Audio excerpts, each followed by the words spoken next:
I think that concludes this session. And in this session, there were 4 presentations that were made.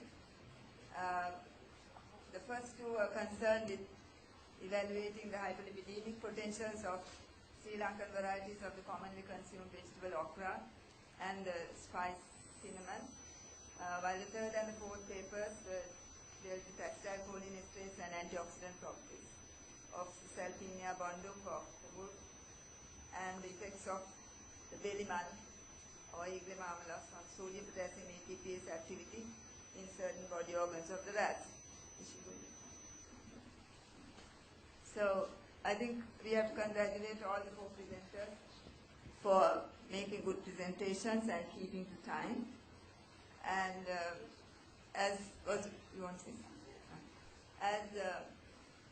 already been mentioned by the speakers, dyslipidemia, now 2 of those dealt with hypolipidemic effects. And dyslipidemia, as you know, is a very important factor that contributes to cardiovascular disease, which causes a lot of morbidity and mortality. And it's becoming a major problem in many of the developing countries, especially because of the increased hyperlipidemia associated with diabetics and then changes in lifestyle and so on.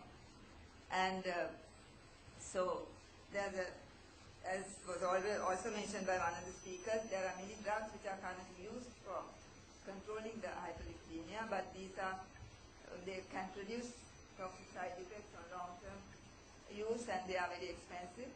And so currently there is a lot of interest in trying to find better drugs which are more effective as well as less costly by investigating certain various natural products, plant products and so on. So I suppose in that respect, the presentations made by the first 2 speakers should be commended. Although I think you should take into account the comments made by the various people in the audience and then improve on that. With respect to okra, I think I should mention that recently I think I saw on the internet that in China and also in Thailand, they have done some work to try and isolate the active components. And they have, this person in China has fractionated raw okra. They have used raw okra extract as well as the fractions. And they have shown that the polysaccharides from that have strong bile acid binding capacity in vitro, which may contribute to its hyperlipidemic effect. So that you have to keep that in mind. Then similarly, the other presenter who talked about Cisalpina. Now, Alzheimer's is also on the increase, like cardiovascular disease and so on. It's becoming a major problem everywhere. And cholinesterase inhibitors are currently considered to be effective for the management of Alzheimer's disease. And drugs that are currently available for the management of this condition like tacrine, rivastigmine and so on are either directly or indirectly derived from herbal sources. But because they exhibit low bioavailability and short half-life and so on, and sometimes some have been reported to have possible hepatotoxicity. So there is interest in trying to find new drugs for this purpose. So if you can actually discover some new component from Cisalpina and then develop it further, that would be very useful.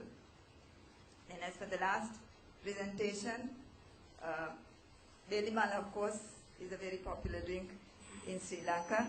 It's used for its refreshing qualities as well as for the medicinal properties it's supposed to have, some of them. Although there's no real investigation that has been done to prove or disprove this.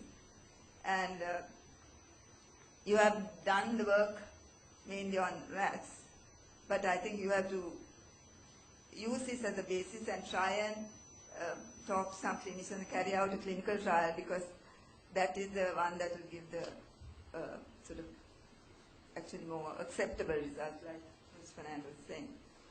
And then try to see the toxic effects on long term in the humans, not just in the rat. Okay? So on the whole, all the presentations were fairly good, and thank you very much for keeping to time as well. And thank you for your patient listening. your comments.